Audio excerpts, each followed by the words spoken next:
A few years ago, I felt like I was stuck in a rut, so I decided to follow in the footsteps of the great American philosopher Morgan Spurlock and try something new for 30 days. The idea is actually pretty simple. Think about something you've always wanted to add to your life and try it for the next 30 days.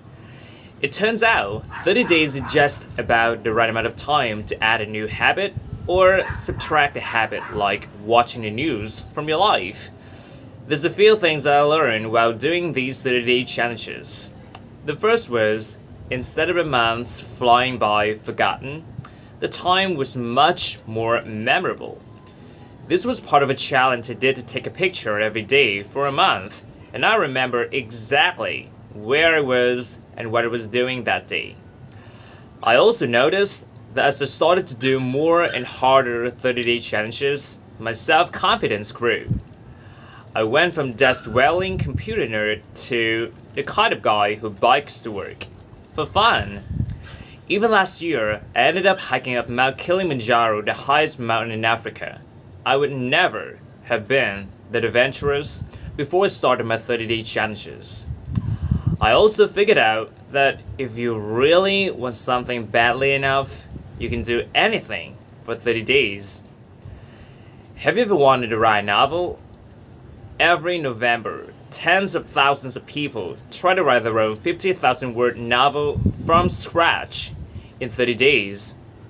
It turns out all you have to do is write 1,667 words a day for a month. So I did. By the way, the secret is not to go to sleep until you've written your words for the day. You might be sleep deprived, but you finished your novel. Now, is my book the next great American novel? No, I wrote it in a month. It's awful. But for the rest of my life, if I meet John Hodgman at a TED party, I don't have to say, I'm a computer scientist. No, if I want to, I can say, I'm a novelist. So here's one last thing I'd like to mention. I learned when I make small, sustainable changes, things I could keep doing, they were more likely to stick.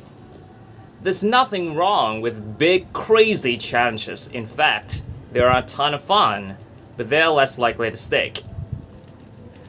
When I gave up sugar for 30 days, day 31 looked like this. So here's my question to you. What are you waiting for? I guarantee you the next 30 days are going to pass whether you like it or not. So why not think about something you have always wanted to try and give it a shot for the next 30 days. Thanks.